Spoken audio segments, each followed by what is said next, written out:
All right, well, that brings me to the time of the evening where we have our main topic for this evening. So actually, Greg and I just connected up. So we've got Greg Smith here in the wings. Just give us a wave there, Greg. Greg's from Ubuntu, and he messaged me, I think about a year ago, and I responded a couple of days ago. So this is a great thing about LinkedIn is that, no conversation need to be left unread, even if you come into it quite late. And I always enjoy having discussions with Greg because he really is a thought leader. And for those that don't know Greg, he has had a business there sending out personalized cards. So these are ones that are handwritten and they go out in the mail. Sometimes they get there too with Australia Post. Sometimes they get there within the week or a couple of weeks. But the great thing about these cards is that they are personal and they help to solidify a personal connection, a human bond. So in conversation with him the other day, we just got talking about AI and what's happening in the AI world, and also about sort of how disconnected people are sort of in the world as well too. So we've got a really we're probably more connected in terms of devices and access to things, but yeah, there's an incredible disconnection out there with people as well, which is affecting relationship, but not only relationships, it's a business and how we do business as well too. And while we're rushing headlong into AI tools, I don't know whether that's to avoid connection or avoid talking to each other or avoid thinking, or for productivity and all the other good things as well, then our discussions sort of turned around thinking, oh, where's this going to leave us in the next 1 year, 2 years, 5 years, in life and in business. And because Greg has been so passionate about human connection, and that's really what send out cards, there were these cards that got sent out with physical signatures and writing on it. That's what that was all about. Greg's just taken that to a whole new level. So tonight's session, it's a discussion.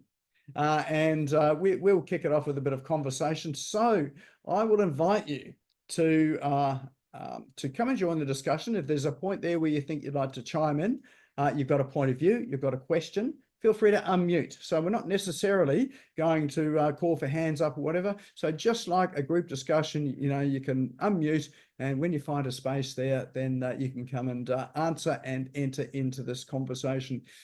If you are a boarding school boy like me and have been taught to be polite and you should only ever raise your hand, feel free to do that. We'll see that as well too, and happy to invite you into the conversation. If you don't have a microphone or can't talk, then feel free to drop some comments or questions into chat. I've got that open and happy to monitor that as well too. And if you are on Facebook and watching this on Facebook, then feel free to leave comments in Facebook or join the discussion in the Facebook feed as well. I'll keep an eye on that, and I'll try and sort of bring you in on that there as well too. All right, so at this point here, Greg, welcome along to Business Owners Smashing It Online. When was the last time you were here? Oh, 6 months ago. 6 months maybe ago? longer. Yeah. But I'm lucky enough to have a sidekick. I think he turns up a bit more regularly than I do. Very appreciative of Steve being here tonight as well, to support the Ubuntu message. So yeah. Excellent. So so as I say, we connected just the other day, and we got talking about what's happening in this I suppose crazy times with AI. What's your perspective on, as we head into AI and all of the tools that are available, what's your perspective on just a macro view of all that? So there is a discussion kicking around at the moment, and I've only just tuned into it, talking about the dead internet. And the concept, as I understand it, is that we have all of this content being produced by all the sorts of tools that produce content. So think ChatGPT, and it's, we all know what that is. So we have ChatGPT able to produce content 24/7, endless amounts of content. And when that content gets automatically scheduled and then posted, wherever it gets posted on whatever platform, at the other end, there is a response. to that content. And the response so often now is not a human being responding, but another bot or some form of automation or some other AI tool. Now, is there anything wrong with producing content by leveraging AI? Well, no, I'm not philosophically opposed to that. Is there anything wrong with responding to content using automated tools? No, I'm not philosophically opposed to that. However, I think what's happening is with the volume of noise out there, human beings who at this point in history are still the decision makers when it comes to spending, we're relatively potentially sitting on the sideline watching a tennis match of bot-produced stuff being responded to by bots, and we're just observers of something, and we're not on the court. We're not in the game because we don't need to be there. So the dead internet, the concept that I understand that to mean, is that the internet is now so bogged down in noise, nobody's listening. So the question becomes, what's the point? And the point that Ubuntu is making in the marketplace is we are not anti-AI. We are pro leveraging AI to help us be better humans, to help us be better business people, and to help us make a leveraged difference on the planet with the resources, the education, the energy, the finance, and the stuff that makes us who we are as human beings. So what we've said philosophically is, and let's play the game, Nick. Nick's promoting AI and all of those great tools. I'm on the tram with you, Nick. What we're saying to Nick is, whoa there, buddy. There is a counter argument, a counterbalance to be kept. And the counterbalance is the fact that every one of us put our pants on one leg at a time this morning. That's a reasonable assumption. That makes us human beings first and business people second. Human beings first and leverages of AI second. Here's what I know, Nick. None of us are going to have I mastered AI as an epitaph. I made budget has never hit anybody's tombstone.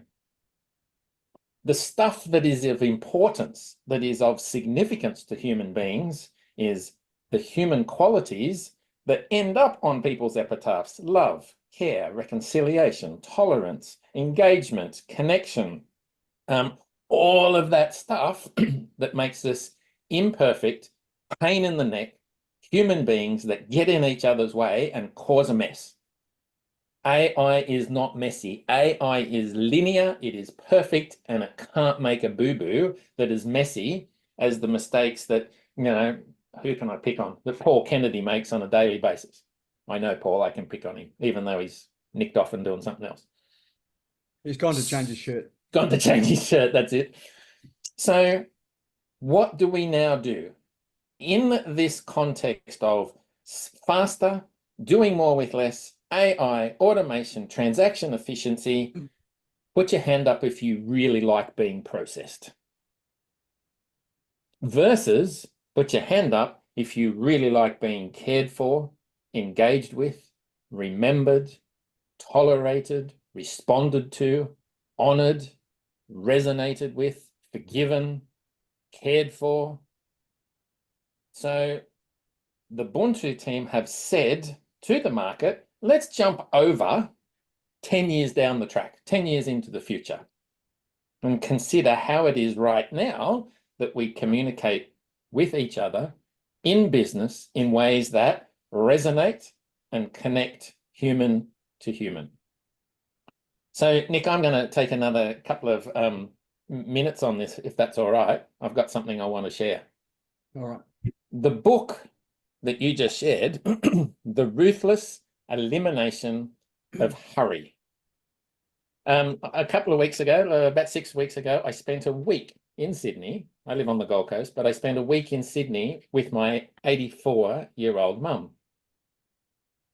And I asked myself the question, in a week of mum doing her usual blah, blah, I wonder what my 84-year-old mum knows about human-to-human connection and communication for business in 2024. And I listened for a whole week and I made a summary. Greg, for years around the war, Second World War, we had no or little butter, we had no sugar, no flour, and no fuel. But somehow we made do. Lil and Alf, who lived next door, they were childless. And I, as a little kid, became their surrogate child, and they spoiled me rotten. I loved them, and Alf cried when I got married because he thought I was leaving. Once a year, we went to the beach. It was the most memorable and hugest adventure of my childhood, that once a year I went to the beach. We never locked the doors. Playtime in the street finished when it got dark. A few times a year, your grandfather, and my grandfather worked as a senior member of the Homebush Abattoir, would supply the meat. He would actually nick it and feed all of the boys in the seminary for a weekend because those poor bastards were starved. We owned nothing electronic. Entertainment was self-made and we had a ball. If there was a celebration, everybody in the street somehow knew and they all just turned up and bought something. Everyone seemed to help raise everybody else's kids. The bank manager was your friend and financial supporter. The blokes knew how to fix things and the women made stuff. And we never, ever knew what it was to eat out. Couple more. In the local general store, when my mum, so my grandmother, had money, Mr. Johnston served her personally and she didn't have to ask for what she wanted. He knew your grandmother's preferences. Dad, so my grandfather, would give the nuns sixpence, money he did not have, to put a wager on the chocolate wheel at our school fete. And what I hear in all of that is tenacity. I hear generosity. I hear community, belonging, connection, contribution, self-reliance, and support.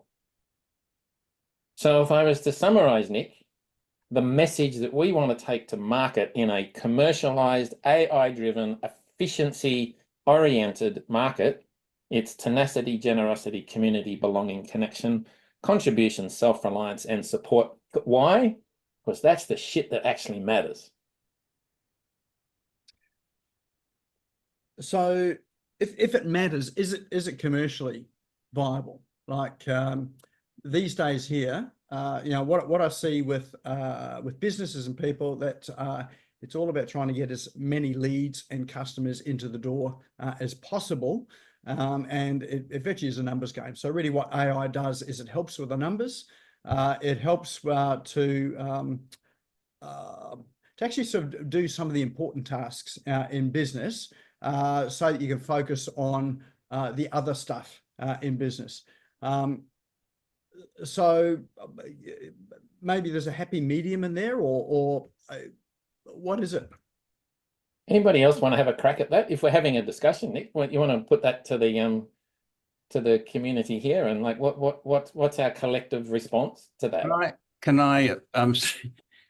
I'm sitting here taking lots of notes, Greg. Thank you very much, because I'm actually really disgusted with the whole AI thing. My business, I coach people in specialize in body language and non-verbal and on-camera communication, and I've been hearing lots and lots and lots about AI over the last months, years, whatever. And my business is very much a person-to-person business. It's a very human business, and what I'm getting from AI is that it doesn't matter That doesn't matter. You fake it.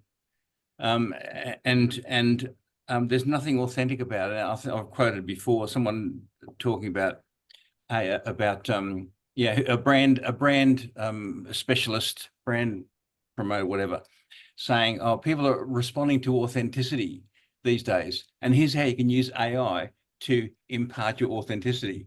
With failing to see the irony in that sentence. And for me, it's not a numbers game. Sorry, Nick. For me, it's not a numbers game. It's a quality of communication game. It's a quality of relationship game. That's what it's about.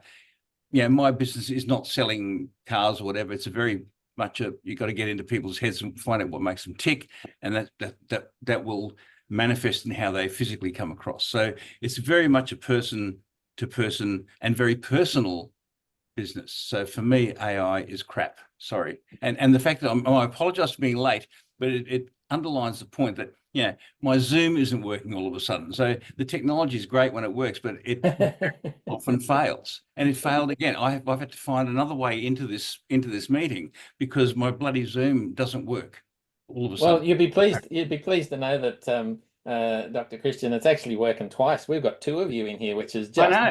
double banger. Bloody hell, Awesome. two of me. My ego is not that bad. So I think AI heard you and found a way to sabotage your Zoom. So there you go. It's the gods of AI getting back at me. So what I'm hearing, or my response to the question, and I'm still interested to hear others' responses to the question, is if I was to be born again, I think I want to come back as a Buddhist. Buddhists like to take the middle road. My father started as an electrician. And what he used to build those homes and do electrical work on all the pubs in Sydney that he worked on was a nail and a hammer. A builder wouldn't know what a hammer was today, metaphorically. It's all nail guns. So can you build a pub in half the time that my dad and his team could build a pub? Yeah, absolutely. Is that an efficiency? Is that doing more with less? Yeah, absolutely. So the hammer and the nail gun are just a tool. AI is just a tool. I am not anti-AI, and I'm not anti what Nick is suggesting, leveraging a tool to help us get some more leads. That's okay. It's what we do when we get those leads, and it's the intentionality that's behind the work that we are doing to make the world a better place for us being here, having been here, that makes a difference. But Nick, I don't want to facilitate your room, but what's other people's take on it? Can I just, sorry. Oh, you go, Sid, go on. Yeah, thanks. I was just going to say, there was a slight, something that was, I had a slight disagreement with, was that AI is not like other tools. I do appreciate, I agree with most of the things you said, almost everything you said, but AI is more than a tool, it's more of an agent. So it's kind of, it's the first thing that we've ever created, which can do things on its own, which can learn on its own. So there's, and it can make decisions on its own.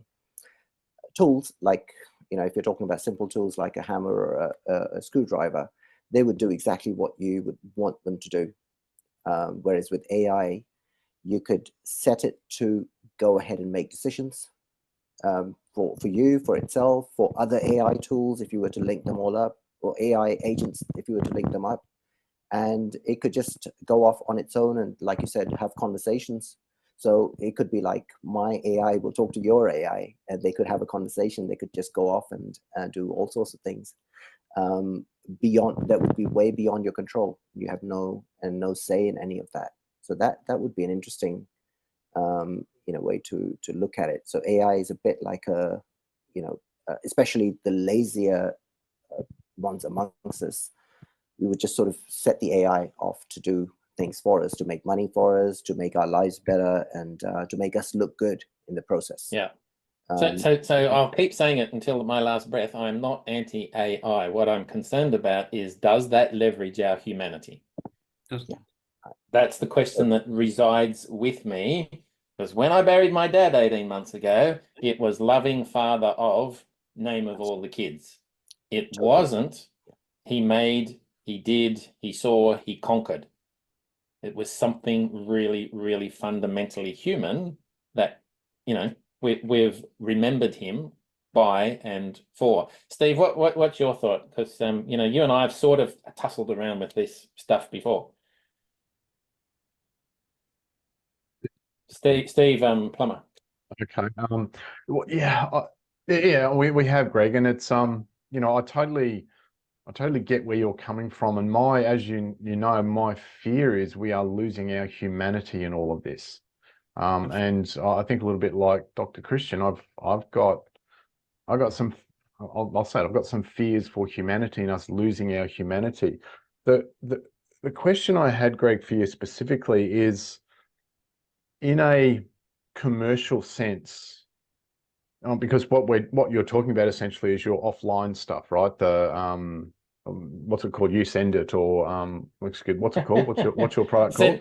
Yeah, look, that a tiny 10% of our work is called send handwritten. So sending handwritten, wax sealed, beautifully designed mail to interrupt the attention of busy, distracted business people who will never open an email, they never read a text, they never answer a phone, and they'd certainly never see a piece of content that was produced by AI. Take a GP, for example.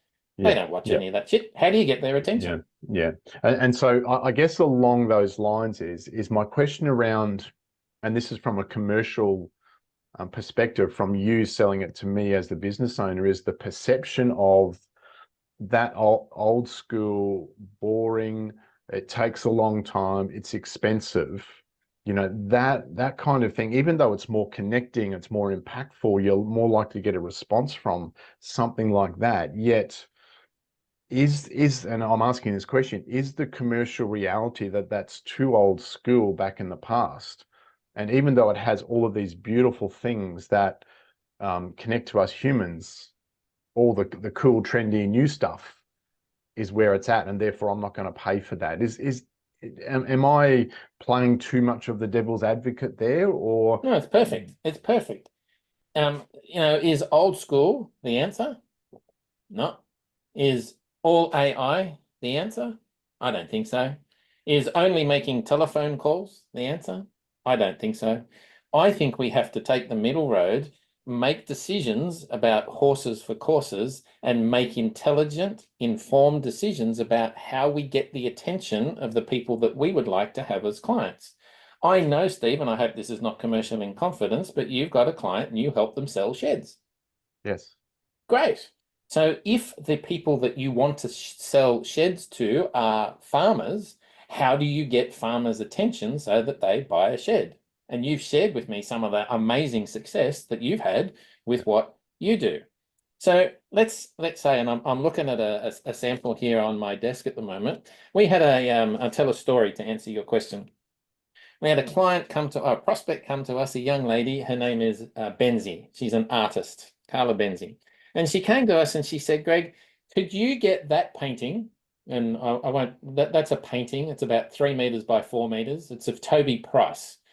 And she wanted that painting hanging in the headquarters at Red Bull in Sydney. And we had a conversation with Carla and we said, well, did you get Toby's permission to paint that? She said, yes, he's my neighbor. We said, great. Did you get Red Bull's permission to paint it? Because it's all covered in Red Bull livery and, you know, branding and all the rest of it. And she said, oh, crap, didn't think of that. We went, oh, okay. So no, we're not going to try and sell your painting to Red Bull, but we might be able to position you as the Red Bull elite athlete portrait artist. She went, great idea. How are we going to get the attention of the decision makers at Red Bull? Well, how would you get the attention of the decision makers at Red Bull? And there are about 25 of them.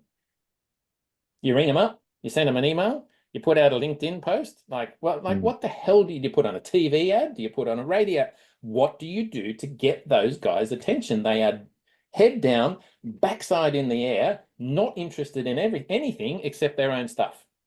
So what we did was, one afternoon, I posted 25 of these all at one time with Carla and her pet pig on the back of the card with a QR code that was attached to my creative director, Andy's phone number, with a nice handwritten message on the inside in a wax sealed, nicely designed envelope.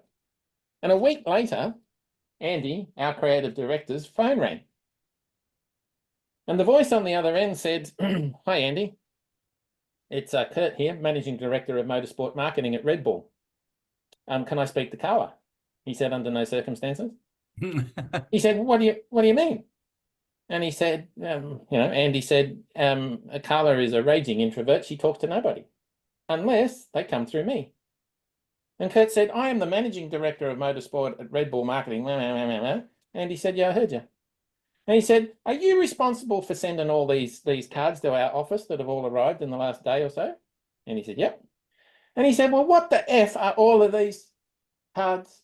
And he stopped mid-sentence. And Andy said, oh, so that penny just dropped, did it, Kurt? And he went, yeah. He said, what's the penny? And he said, I'm frickin' calling you. Exactly. So there were 2 conversations, Carla, Andy, and Red Bull, and it looked like that she was actually going to get that painting hung in Sydney. Austria put the kibosh on it. So my point is, how otherwise would you have got the attention of those guys? If you're selling hamburgers, you don't send somebody a handwritten wax seal card in the mail, because it does cost a few bucks. And it's got to be intentional, and it's got to be clever, and it's got to be nurtured with phone calls and emails and texts and a whole ecosystem of communication. So, if I'm allowed to keep talking, last year we got the attention of an $18 billion Australian company, and they rang my client because something really clever sent by registered mail landed on their desk. They came to the boardroom table. It's an ongoing conversation. Greg, can I join the conversation? Yes, Paul. Okay, good, thank you. So, look, I don't think it's just about AI. I think it's about a whole lot of things, all of which are essentially driven around, I guess, productivity, efficiency, or leverage, or words that we might use like that. And when I say it's not just AI, if you think about what each of us does, we are told that we have to have a newsletter, we need to send emails, we need to network, we need to have blogs, we need to do LinkedIn, etc. And we are drowned in everybody else's stuff. So I so agree with what you were saying. And we hate it. And in fact, I think Tasha put a note up there saying she hates it. We all hate it. But interestingly, we all do it. And I think that's our contradiction. We all actually hate being on the receiving end of it, but somehow or other we've been convinced that we need to do it ourselves. I do, obviously, I know about send handwritten. I do think you have a unique way of getting your clients in front of people in certain circumstances that are a bit different, such as certain circumstances is the pertinent phrase. Yeah. And it's not for everybody, but it's a great way where other methods, the more traditional, and when I say traditional, I mean the items I just talked about and AI won't work. So I think you're probably right. I think it's a middle ground. It's a bit of everything. There is no one silver bullet. No. It's knowing your client and knowing what is going to be right for he or she to get their attention. And so I'm like you. I'm not against AI. I'm not against all the other things either, but that doesn't mean we should drown each other. And that's what we do. I think we're drowning each other. Yeah. So Nick, yes, I'm facilitating your room, Nick. Sorry, Mike. I can't believe I just said that, Chris, without mentioning video either. So my apologies. I'm really struggling, Chris, with seeing 2 of you. I really am. I'm struggling with that. I know. I'm struggling with it too, Paul. Can I just add to that? And it's great having these discussions. And Paul's right. We are drowning. We are drowning in this stuff, and people convince us that we have to have all this stuff, whether it's AI, LinkedIn, whatever. We all got to do it because it's a numbers game. But it comes back to the quality of the relationship with a client or a potential client.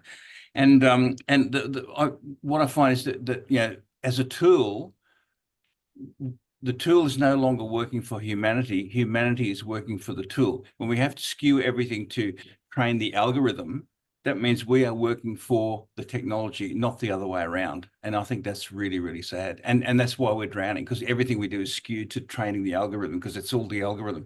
And we have to be really careful that we don't lose as someone said, lose the humanity of business and interpersonal relationships. I mean, I joined a couple of chambers of commerce in the last year or so, and people are not desperate, but they certainly have an appetite for face-to-face interactions. And because we're all over the whole Zoom thing, which is ironic because I coach people how to, do video on Zoom. But I think people are really hungry for human contact, and we're not getting it. Can I just take it a step further, if I may? And each week in the last couple of months or so, Nick, you frequently make the comment that what we're doing in terms of media is the algorithms are in fact reducing it to getting in front of about 2%, 2 to 5%. And of course, if you take the corollary, what that's saying is what we're doing isn't getting in front of 95 to 98% of our contacts. So I do think that's the conundrum that we find ourselves in. And as I say, I don't think there's any one silver bullet. I think we probably need to do a mix of it all. But Nick, do you have any comment based on the fact that you've been making that statement for the last few months, and I've passed that on to others who struggle to believe it, but I think you're probably right. I think you've touched on something that is quite important, and it's something that people don't often think of, and that is that the social media platforms have got one job, and that's to extract money out of our pockets. And so so the way they do that is at the beginning there was this big wide social network, and it was great because now you could communicate with people that you hadn't seen for 10 years, 15 years at high school, all of those sort of things. So all of a sudden it's just expanded your whole communication. But what's happened is that as we've all jumped on board these platforms, then they've come back and shrunk the reach right down to probably less than what it was before we had the social media platforms. So so we can connect with people that we don't know, and they can follow sort of what we're doing, but we're not connecting with those that we do know and that are important to us. So so I sort of think these social media platforms, I mean, they're playing the game of becoming very profitable organizations, and really they are extracting funds from all of us, either unwittingly or and it is unwittingly as well too, because they promote doing things on those platforms to become visible that don't work. So for instance, just clicking that boost post for $5 or $10, that's not a strategy that works at all. All that does is puts more money into their pockets. And I think as human beings, we are prone to looking for shortcuts to do things that are difficult. And so one of the things that is difficult in life is having conversations with people that we don't know. So, if you think about, I don't know, I use the analogy of the old school dance, probably showing my age here. Went to boarding school, girls on one side, boys on the other side. You've got to have a conversation in order to have it done. That's a really awkward sort of discussion. And we have those, and we sort of avoid doing those things by sort of sticking around in our own little groups for a while, and we're still doing it. But that's the awkward stuff that really makes the difference. When I look at these AI tools, like particularly ChatGPT, I see people using it the wrong way. And what they're doing is they're trying to deal with the awkward stuff in themselves. Like, I don't know how to communicate. Well, I think I don't know how to communicate. So I'm going to get the machine to do it for me. And it pumps out this content, which actually looks pretty good. It actually looks pretty good when it just comes out. When you come and read it the next day, you think, oh, actually, that's not quite so good at all. It's got no, humanity about it at all, and it just feels a bit cold and off. So I think the real challenge is, yes, it's about the human connections, and I agree with sort of Greg there, and what he's talked about with his grandmother is getting sort of back to how life was when you are connecting, not the old times, but just those connections and conversations and feelings. And and the AI sort of stuff, and it's not just AI. We've been making this move for a long time. It has been to not do those difficult stuff of being human. Yet when we do it, it's incredible the results that we get. And I often go back to probably one of the really difficult times in our recent history was during that COVID and those lockdowns. And so that started to polarize sort of people's conversations, and there was a lot of information and misinformation and disinformation out there, but there was also a lot of lack of critical thinking all over the place. So we'd lost the ability to really connect and have good conversations, even if we disagreed with each other, and really sort of start to think through and to realize that actually the person is more important than the point of view. I got a thought that I'd love to share, if that's okay, Nick, on this whole topic. I've got a list here in front of me in ascending order from the bottom of this little post-it note to the top, and there's 7 words to share. There is the economy of stuff. The Industrial Revolution mastered producing stuff more and more efficiently. And in Australia, we measure the efficiency of our stuff with Choice Magazine and consumer protection laws, et cetera, et cetera. Then we started to morph into the service economy.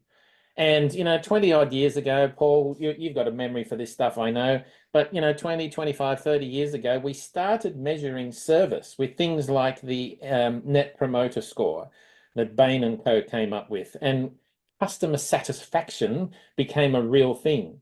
Then we morphed into the experience economy, and we rely more on what somebody says on TripAdvisor than our sister who's just been and stayed in that hotel, rather than listen to our friends and family. We go on and we have a look at TripAdvisor to get feedback on what an experience has been like. We rely on Google reviews.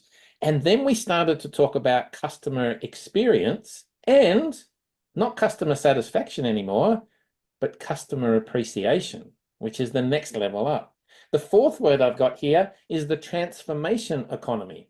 And we started talking about, okay, so we're all fed and watered and we belong and our self-esteem's okay. How do we transform and learn and grow and become more than what we ever thought was possible for us as individuals and as a community? So the personal development world really got a wriggle on.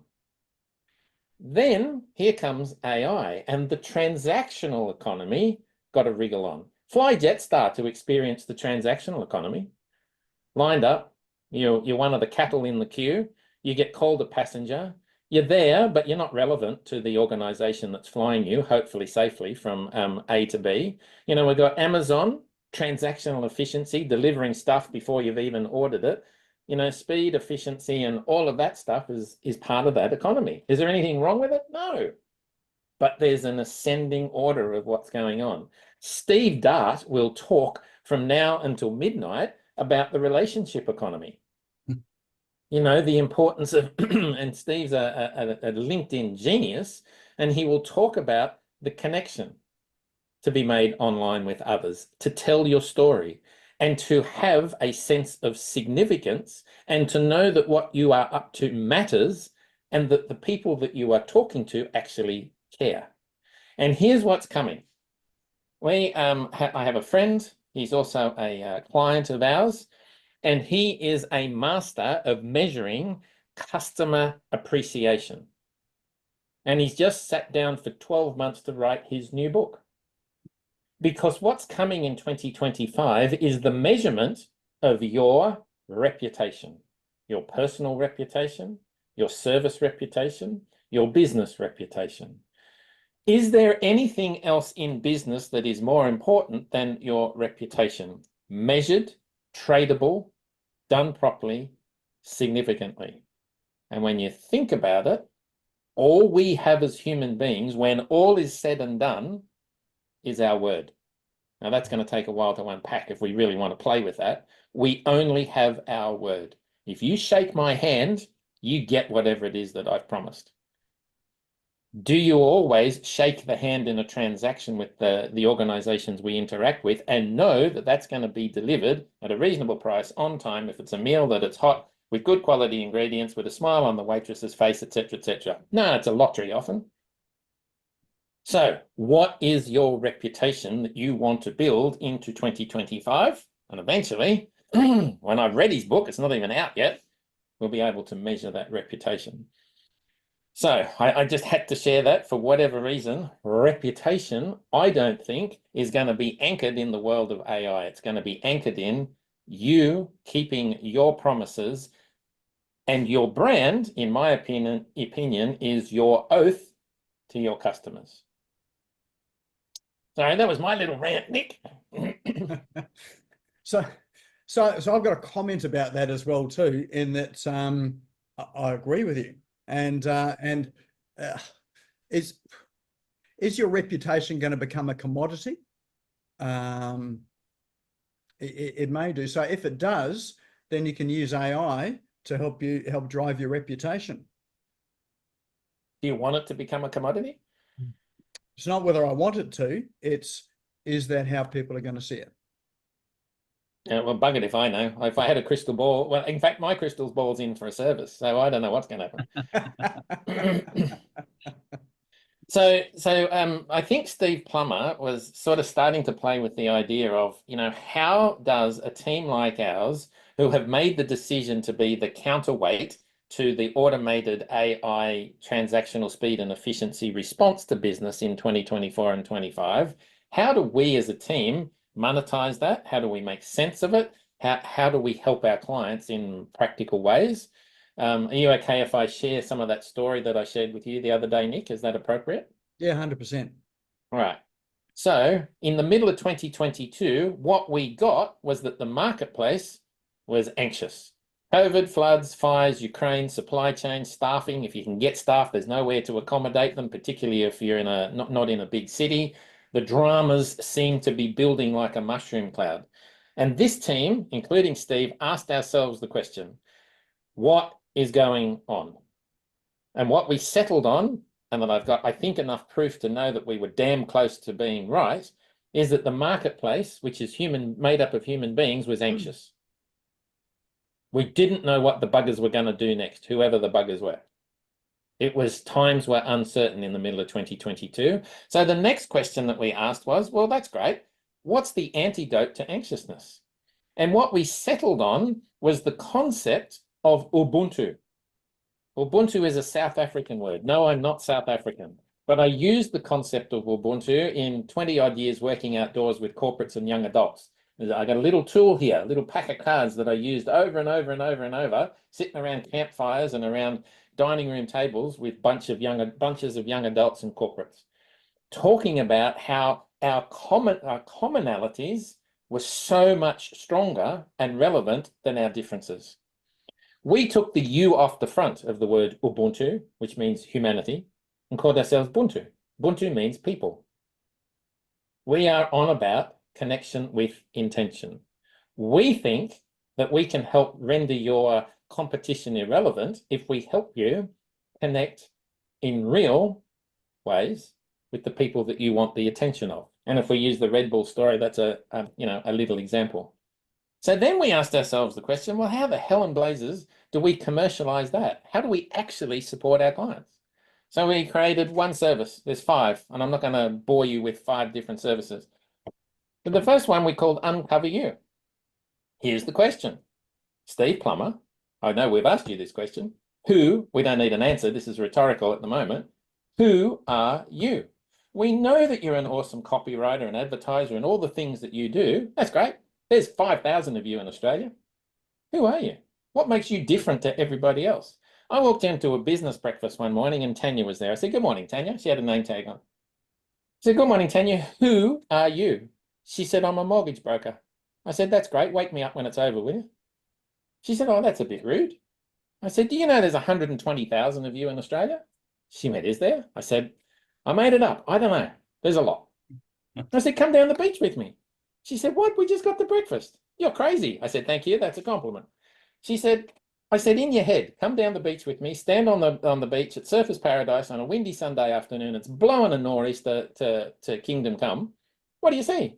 She said, white caps. I went, great. They're all mortgage brokers. Which one are you? She said, I don't know. I said, no, nor does anybody else. So we said, you need this process to get really clear, this Uncover You service that we provide, so that you're really clear and really confident on not what you do, but who you are. She became a facilitator of wealth for middle-aged women who've suffered divorce.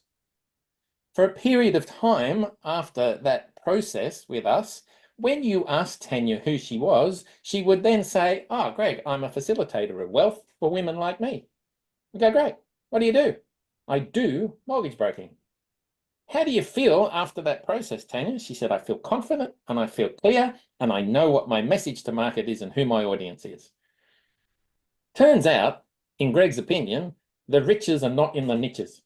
The riches are in the relationships. Relationships with middle-aged women that I had, based on her new positioning, I sold her 3 clients in about a month. Middle-aged women who suffered divorce. And we're all at 6s and 7s about how to survive that. So that's great, Tanya. You're now a facilitator of wealth for middle and all that stuff. What's the next step? The next step is to be able to express that intentionality and that business value proposition in a contemporary way that makes sense in channels that are listening to people who care. So if you like, the Ubuntu team are really unreasonably creative. We are not reasonable. Crazy stuff is what we come up with all the time. So Express You, which is our second service, in old language would be called a branding exercise. Here's my challenge. Greg's assertion is that branding can be BS. It's bullshit. Here's my challenge. Every year, Coca-Cola spends $4 billion with a B on marketing. And on every bottle, they put Coca's life. Really? Who for? The shareholders and the owners of the company. Coca's death in a bottle. It's poison. Yet, when you've got enough money and you've been in business long enough, you can tell whatever lie you like and make it true. I've got a problem with that. That is not making a promise that is authentic and genuine and worth delivering. Are they multi-squillionaires? Yep. Is that what we want on the planet? Maybe. For me, no. So how do you express you? Because if you tell such lies, you're out of business or fined or in jail or in trouble with the government or somewhere in a heartbeat. So let's be authentic and real and resonant and tell the stories that matter for you and to your audience, regardless. Dance as if nobody's watching. Sing like nobody's listening. Because there is nobody like you. The third service, and this is where Steve Dart comes in, we made the decision that the only place we would play online was in LinkedIn. Why? Because that's where business people hang out, as a general rule. With over 1 billion people on there now, the service that Steve delivers, there's actually 3, but the big daddy of those is called Amplify You. How do you take the genius of you and then amplify it across the planet? You leverage the largest B2B platform on the planet and you make it sing. Steve just happens to know how to do that really contemporarily, human to human, making connections so that conversations can begin. That's the game. If you want to do Facebook and TikTok and Twitter and all those other things, fantastic. Talk to Cree. Don't talk to us. We don't know what we're doing in there. The fourth service we call Develop You. Develop You is about taking a business from boring and bland and ordinary and window envelope to remarkable, memorable, response-worthy. Another quick story to make a point. Then I'm going to keep quiet. No, I probably won't, Nick, but sounds good. I thought it was too good to be true. Yeah, that's right. Too good to be true. So Mitch comes to us. Mitch is a fencing contractor on the Gold Coast. He puts fences around building sites. Mitch says, Greg, I'm having my backside handed to me on the Gold Coast. The rich kids are finishing school. Their dads are buying them a truck or two and a yard full of fencing. And they're cutting my prices by half. He said, what am I going to do? And there was me, there was Steve, and there was our creative director, Andy, sitting around a cafe table. And we said, Mitch, you're going to double your prices. He said, Greg, you're an idiot. I went, yep, thank you. That's a compliment. He said, what do you mean we're going to double? I'm going to double my prices. When we said, you're no longer a fencing contractor. We're going to develop you into something else. And he went, well, I don't get it. Here's what we're going to do, Mitch. We are going to do a deal with the local Indigenous art community. And for every one of the building sites that you put a fence around, we're going to have 2 or 3 artists print their artwork that is relevant to that piece of geography or that piece of land. And we're going to print those and hang them like an art gallery around your building site. And on each post between each piece of artwork, we're going to do an oversized QR code that when scanned will have the artist telling the story about what that piece of art means, why it's relevant to this piece of dirt or sand across millennia. You are no longer a fencing contractor, Mitch. You are a community storyboard. You are a purveyor of good news, linking community together so that the world is better for you having done some temporary fencing with people and story and history connected. And he went, that's genius. We said, we know. But you're not going to do this, are you, Mitch? He said, what do you mean? And we said, well, you're going to have to take this to your board. Take one of us with you. And we really wanted Andy, our creative director, to go because he'd sell this in a heartbeat. No, Mitch says, no, that's not company policy. We don't do that at our business. We said, well, this is dead in the water then because you don't have the knackers to tell the story. The story needs to be told or it won't fly. He said, I'll sell it. Now, that's some months ago and hasn't sold it to his own team yet. But can you imagine the significance of a community gathering around a boring building site to hear the story and to view the artwork and to make sense of some of the connectivity across millennia with a piece of damn sand? The rich kids would never do the emotional labor to go from fencing contractor to community storyteller. That is develop you. Boring, bland, corporate to remarkable, memorable, significant, response worthy. And the final service, there's lots of them, but we call it support you. We are your plug-in, plug-out business development team. We've got a whole team behind us supporting men and women in business to show up, express their significance and make the difference that they get out of bed to have every day.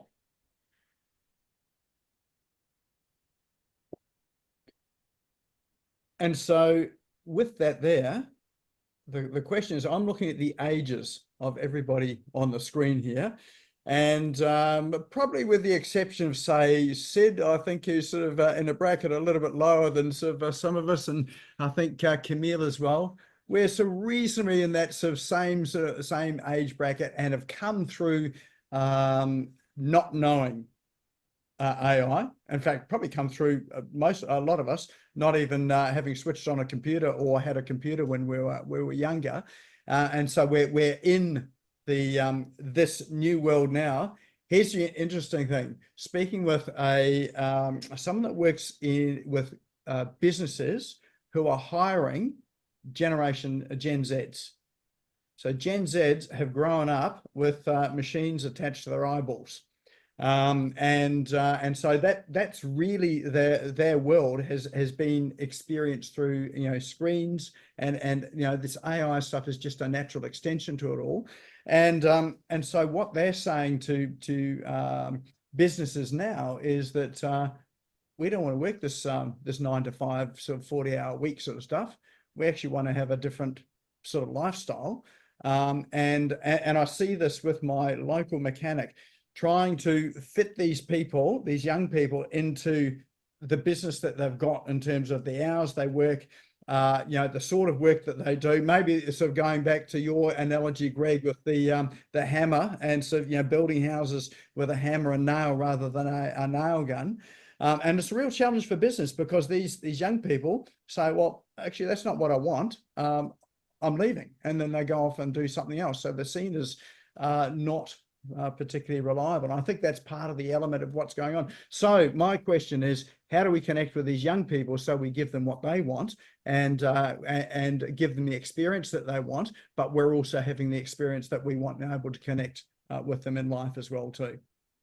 So remember, Nick, that I spent 25 years of my career expeditioning, backpack on for 8, 9, 10 nights at a time from point A to point B. I can tell you what every one of those corporates and young adults was seeking. Every one of them. Everyone wanted to be fed and watered. They all wanted to feel safe and know that the storm that's outside their tent at the moment is not going to get them, because we'd chosen a spot there were no trees and branches were going to fall on them. They wanted absolutely, after about day 3 or 4, they could not deal with anybody in that group being ostracized because somebody would die. Their self-esteem, when facilitated properly by the end of an event like that, was top hole, was really, really good. And that facilitated them to go on and reach the potential that they wanted to reach. Everyone on this call and every one of those thousands of kids that me and my team worked with, they all craved significance. Every single one of them.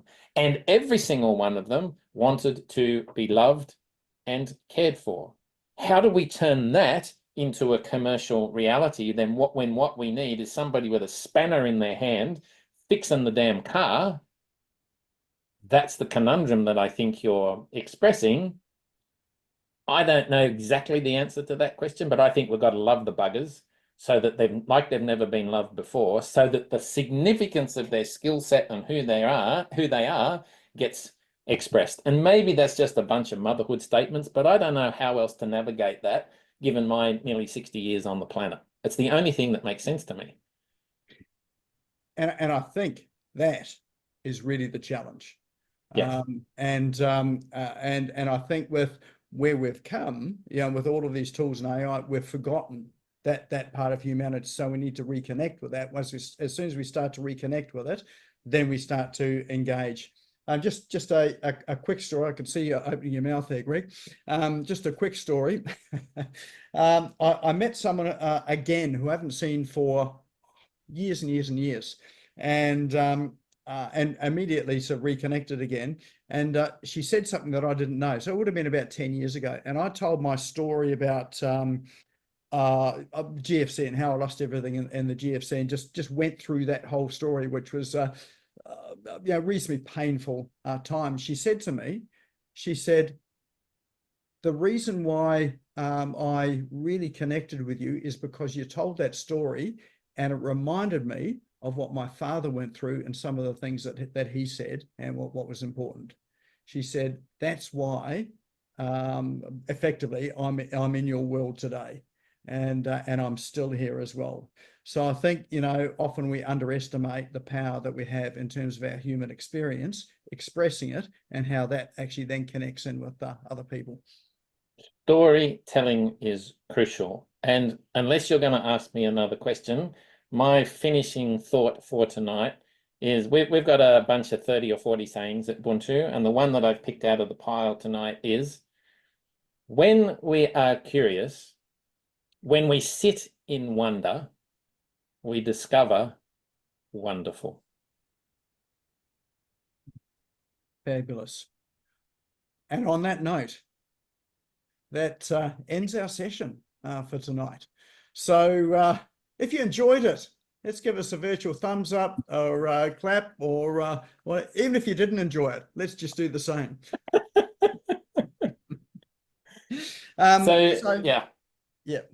So Nick, on my screen there's my QR code, which is a link to my LinkedIn profile. So if somebody wants to connect, grab that, or whether you put our connection details out somewhere in the post-it notes. We'll drop it out in the post email as well too. Are you on LinkedIn at all? Yeah, I better be, because my 2IC's sitting there, and if I wasn't on LinkedIn, he'd cut my throat. Yeah. So you can connect with Greg on LinkedIn. If there are too many Greg Smiths there, just find Steve Dart, and he'll link you to Greg Smith. Indeed. Excellent. Oh, look, I really appreciate you coming on. I think it's a really fabulous session, and I think it's so different to some of the normal stuff that we have, and the apps and tools, and the hurry that we've got in business. So that book was intentional tonight, because you were speaking as well. So thanks for that. And I think that sort of helps to ground us and I think about why we're in business, what we're doing, how we connect, and what's the purpose of it all. So we do have a door prize for tonight, which is, Greg? So a couple of years ago now, I co-authored a book called How to Be a 6-Star Business. We know what a 5-star business looks and feels and smells like. What about if you were to turn your business into a 6-star enterprise? The subtitle is An Action Guide to Move Beyond 5-Star Reviews and Create a Bigger Impact in the World. And I think there were 22 of us co-authored that. Some people in here would know some of those people. I don't think there's any of the co-authors here, but that's up for grabs tonight for however you want to allocate that. Nick, I'll post it out to whoever that happens to be. Fabulous. And so it's a real tangible, non-digital book there that you hold in your hands and you can read it. All right, we do have a special way of drawing that as ever, and that's our Wheel of Names. So everybody's name is entered into this Wheel of Names. Don't leave yet. If you disappear now, we are bound to draw your name. And if you're not here to claim it, we go and redraw it again. So let's spin that wheel, see who our lucky winner is tonight. I bet it'd be Steve Dart, won't it? And no, it's not. It's Dr. Chris. There we go. So someone, one of him though. Which one of him? Someone that contributes to the conversation. I need two books because there's 2 of me. Yes. Yeah. Send him the AI version. Thank you. I very much look forward to reading that book. Thank you very much, and thank you, Greg, for that wonderful discussion. And I think we're meeting on Friday, so I'll grab your address and all that on Friday, and then I'll get it out to you. Yeah. Okay. Thank you. That'd be Very great. good. And I was just going to say too that the people that often contribute in these sessions are the ones that actually win the prize as well too. So speaking up is a good thing. So this session here, or if you haven't saved the chat, now's probably a good time to save the chat if you want all of those, the threads, the apps and tools and all the links that are there. This session will be up on the YouTube channel, SmashGo YouTube channel tonight. It was a great session. And I think it's worth talking to people about and sharing it out. If you want to watch it again, it'll be there as well too. But let's start the conversation and, sort of mention it to others as well too, because I think this is a discussion that can go a whole lot further than just, who we are here tonight. If you're not a member of the Business Owners Smashing It Online Facebook group, now's a good time to go and join that as well too. And a reminder again as well that we have our Canva for Business program coming up next week. I know a few people here have registered for that already. So if you are interested in it, we will drop the link for that into chat as well too. I think I've just, there we go. It's in chat as well too. So if you're interested to find out more, feel free to go and visit that or shoot me through a message and happy to chat with you about that. But that's our session tonight. Thanks, Greg, for leading a fascinating discussion. Thanks everyone for showing up tonight and look forward to catching you all again next week. So have a good week.